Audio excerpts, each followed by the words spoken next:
नाज़रीन, जहांगीरा बाज़ार शहर मादनी वसीलन खां मालामाल हूंदे बि हितां जा केतिराई गुड बुनियादी सहूलतुनि खां महरूम आहिनि।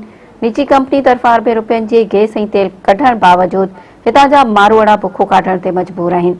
उन हवाले सां ॾिसूं था शहज़ाद बनियार जी ही रिपोर्ट। जीअं त हींअर असां निगाहवाल ॻोठ में बीठा आहियूं, जेको 2-2.5 किलोमीटर जे फ़ासिले ते अॻियां जेकी असां कंपनी आहे इहे नाहे कंपनी लॻल, पर हिते जा जेके बुनियादी मसइला आहिनि उहा बि कंपनी हिननि जा हल न करे सघी आहे।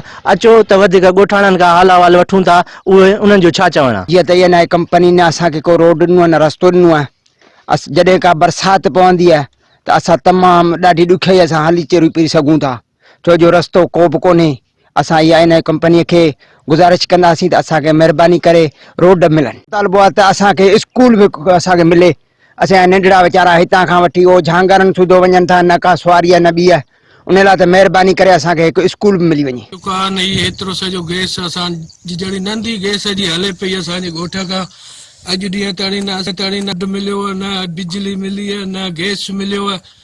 इन जे लाइ असां जेको का बि बुनियादी सहूलियत कोन्हे, जेको हर महीने में करोड़ रुपया ही कंपनी असांजे ॻोठ में कमाए रही है, उहो रुपए जो बि ॻोठ ते ख़र्च न आहे। इलाइक़े ते सहूलियत का बि बुनियादी न ॾिनी वई आहे। जेके ॿाहिरि जा माण्हू अचनि था उन्हनि खे हर सहूलियत, बाक़ी ॻोठाणनि माण्हुनि खे का बि सहूलियत न आहे। जेके बि मेन माण्हू आहिनि, वॾा माण्हू आहिनि, शाह आहिनि, वॾेरा आहिनि, बिल्कुलु माना उहे करप्शन हर शइ करे वेठा आहिनि। तक़रीबन रोड रस्ते खां बि महरूम आहियूं। न स्कूल जो को बि असां वटि इंतज़ाम आहे, न अस्पताल आहे। तक़रीबन असां सभु बुनियादी हक़नि खां महरूम आहियूं। असांखे पंहिंजा हक़ ॾिना वञनि, जेके बि असांजा हक़ आहिनि।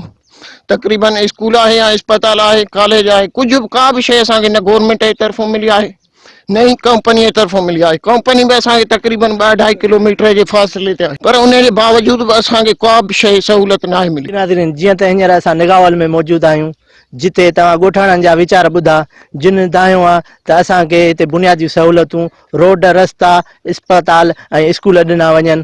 कैमरामैन सजाद मेमण सां गॾु मां आहियां शहज़ाद बनियार, मेहरान टीवी न्यूज़, जहांगीरा।